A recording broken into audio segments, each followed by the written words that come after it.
Hello, this week your readings and our subject is developmental faithful discipleship. How do we pursue discipleship during the developmental stages of a human being? The readings this week are very helpful. In fact, as I was reading this morning, specifically dealing with developing teenagers and young adults, I received a text message from one of my former members who has two emerging young adults. And as I chuckled with her as I explained that what she was experiencing in her two young adults who have been reared by very fine parents in a very fine family in a very fine church. But nonetheless, she is experiencing in her young adults chaos and contradiction. They're resisting everything they've ever been taught. They're resisting two very loving parents. It's just the norm. I went through it with my two sons. My wife and I, I've often said, for a parent and for a pastor, the roughest time is for young people who are between 18 and 28 years old. Because during this time, they're going to make the most important decisions of their lives. They need their parents and their pastors in their lives more than ever, but this is a time they tend to resist their parents and their pastor. Hence, chaos and contradiction. These are difficult times. In the reading in the text, there's some very good material here that is going to help you with developmental understanding and developmental discipleship. So I don't want to take a lot of this introductory video with that. I do want to point out that I have also assigned a couple of articles on neuroscience and how neuroscience might help us understand formation. I think you'll enjoy these articles. I found them intriguing enough that I would like to do some more investigation. Both of these were published, I believe, in Leadership Journal a few years ago. And it's just some interesting writing. One of the things that you will read that I found interesting as I was rereading the articles is that, particularly in dealing with speaking in tongues, that the effect that speaking in tongues has on the brain and how that might cause one to be formed and be nurtured. So I think you'll find those interesting. Also, there is a sheet that I have put on Populi for you to take a look at, Fostering Faith Catechist Formation. Catechesis, Faith, and Human Development. This is it is a Christian appropriation of Fowler's Stages of Faith Development. I think that you should take time to look at this. I think that you will be very glad that you did. It will give you a better understanding of what we're talking about when we're talking about faith development and how the various stages of human development, how it informs and affects our faith. And also I gave you a PDF of a booklet that was published by Lifeway several years ago on levels of biblical learning. And this is basically for children, but it gives you some sense at the various levels of children and how we're to doctrinally form children in the faith. Take some time and look this over and keep this, because I think that, as you will see, especially for children's ministers and children's Sunday school teachers, I think that you will find this information very helpful. I was saved just before I turned 15 years old. So my most formative spiritual years were the time I was about 15 to 25. I would say that's probably true for everybody, but I just want to give you a little bit of my personal testimony. When I was about almost 16 years old, I told my pastor that I felt like that I had been called to preach.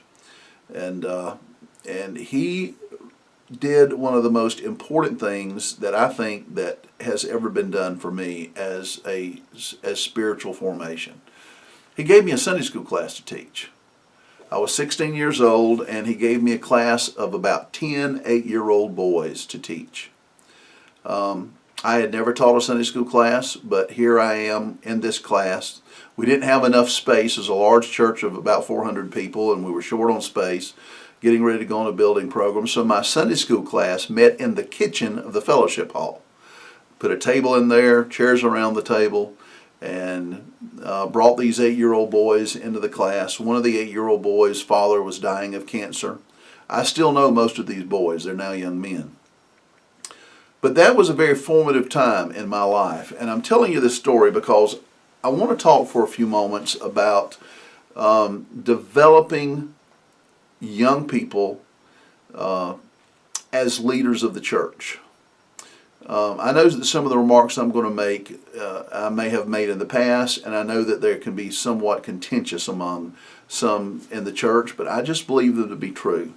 I think that how we do children's ministry and how we do youth ministry in the church are more important than the Sunday morning adult worship time.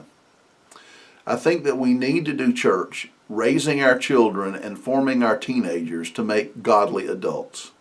If we're not rearing our children and forming our teenagers with the goal of making them godly adults, then we're failing the task. So there's a few things that I've come to believe over the years. Number one is that we have failed in focusing on departmentalizing worship.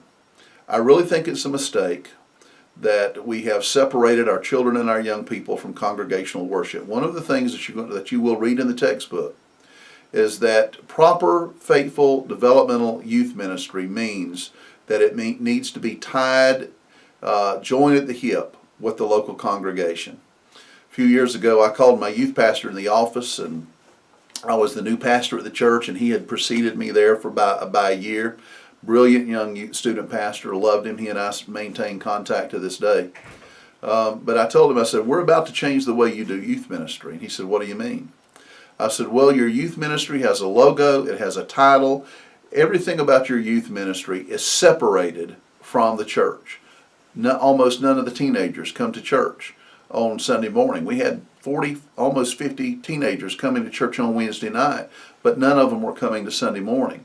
In effect, the youth ministry was an organization all to its own. The problem with that is it doesn't sustain formation. When they're no longer teenagers, they don't have relationships with the congregation, so they leave the church. And I told him, I said, I want you to reimagine youth ministry, not as branded as, and I'll just use this brand, as Firebrand Ministry. I said, but I want you to brand this ministry in relationship to this church. And I want us to start finding ways that we can get these young people where they want to participate in church on Sunday morning and Sunday night. It took a sizable effort. He did not resist it at all. He understood exactly what I was trying to do. And even so, with he and I working together, it was a sizable effort. And I don't know that we successfully made the transition, but it was necessary. It was necessary if we wanted to develop young men and women who had a relationship with that church. One of the things that you've got to understand, and what our authors in our textbook tell us, is that youth ministry is relational. Well, it's got to be cross-generational relational. These young people that come to our church, if your church is like my church, a lot of these young people did not have mothers or fathers in church. They came to church because they were looking for a place to belong. Well, if they're going to stay after they're 18 and 19 years old, they've got to develop relationships with the people in the congregations, with the adults in the congregation, relationships that transcend the youth leaders and student leaders. They've got to belong. So one of the things that we did at our church, and again, we were very intentional about doing this, is we started involving the young people in all of the activities of Sunday morning worship.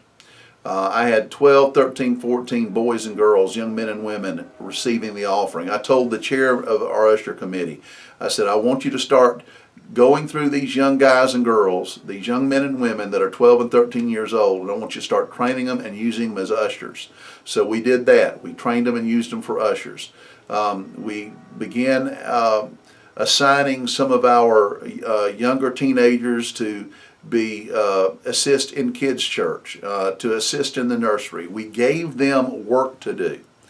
I'm a firm believer that if we want to maintain our young people in the church past their teen years, that instead of doing youth ministry for them, we've got to teach them how to do ministry with us.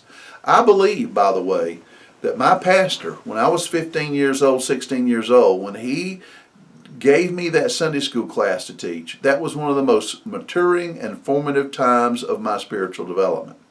I still had oversight. I still had to go to training sessions. I still had to do things that he wanted me to do to learn to be a better teacher. But giving me that responsibility was one of the most important things for me as being formed, not just going into ministry, but being formed as a disciple of Jesus Christ. So let's take a moment. Because in Pentecostalism we are so event-oriented, and we are so specialized in our ministry and so departmentalized in our ministry, just take a moment and think about the young people who didn't leave church. You know, the statistics say, according to Christianity Magazine, published a few years ago, they published a statistic that said that of all the teenagers reared in your church, only 4% of them will still be in church when they're 30 years old. So that's a grand fail. So my question is, why do the 4% stay? What you will find, I do believe, is that the 4% that stayed were the 4% that had relationships in the whole church, in the whole congregational body, and they were the ones who were the leaders in the youth group. So what does that tell us? We need to develop youth ministry that expands our leadership base. We need to think of youth ministry not as entertaining youth or doing something for youth, but finding youth ministry as a way of training future leaders. Assume that every teenager in that class, in that small group, is a future leader. Find ways to get them involved, whether it's in music or audio management, whatever. Find ways to get them involved. The guy that controlled our PowerPoints and did all of our slides for our music and everything in my last church was 12 years old when he started. But he knew the software and he knew how to do it. And he did it better than any adult there.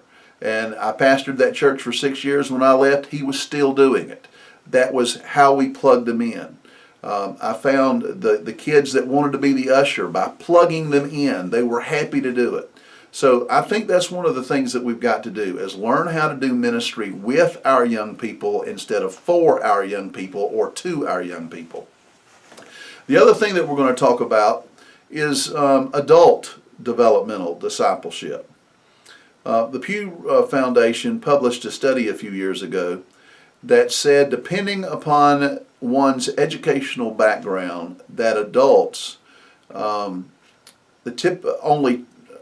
50% of adults have read one book in a 1 year period of time. That means that half of the adults have stopped learning.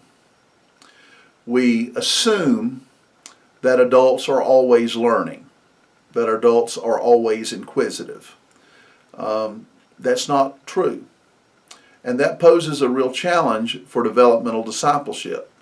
Because if people aren't learning, if they're not willing to embrace new ideas, if they're not willing to commit to a process of lifelong learning, which includes reading, then we're not going to succeed in making them disciples. So one of the things we're going to have to do is we're going to have to focus on a more oral type of discipleship, be very intentional in how we engage them. But the other thing that the Pew study demonstrated was the higher the educational level, the more likely they were to read. So what we've got to do is work at raising the educational level of adults. We've got to engage in lifelong learning. One of the problems in the way that we do Pentecostal discipleship and Pentecostal preaching is that we're looking for an emotional response. And our people want an emotional response. That's how they've been conditioned. Well, I'm an emotional person. I went to go see a movie this week. I went to go see I Can Only Imagine. I wept like a child through it. So I'm an emotional person. I love going to good Pentecostal church and raising my hands and clapping. I love seeing people being enthusiastic about worship, but it's got to go deeper. It's got to go deeper. I want to hear a preacher, and when that preacher is preaching, I want him to be enthusiastic, and I want him to engage me emotionally, but I also want him to engage me rationally. I want him to give me something to think about. And giving me something to think about is forming my mind. And so we've got to think about ways in adult discipleship that we can engage them enthusiastically as Pentecostals, engage the emotion, because we learn emotionally. We learn emotionally. We need to think about how we can develop emotional maturity and emotional intelligence in ways so that we go deeper than the simple emotional response. Emotional intelligence moves us beyond the enthusiasm of the moment and allows us to begin thinking and processing rationally in a way that actually forms our mind. So these are a lot of things to consider. We need to consider them, but the thing is, as pastors and as leaders, is we've got to be aware of these various developmental issues, but we've got to be intentional in how we approach them. I am very concerned, very, very concerned about the way that we have done youth ministry in my lifetime. The whole youth ministry thing came about the time I was a teenager. Children's church, I was raised in a church, there was no such thing as children's church. I didn't know what children's church was until I became a children's church minister when I was about 20 years old. But my point is we've got to find ways that address the developmental issues so that people can continue being engaged, continue growing, continue developing, and we've got to be intentional about that. I'm looking forward to your responses. Looking forward to, especially I'd like for you to make some comments on the 2 articles that I posted for you to read on neuroscience. I think you'll find, as I said, find those interesting. And I look forward to what your responses will be to our discussion questions this week. God bless you.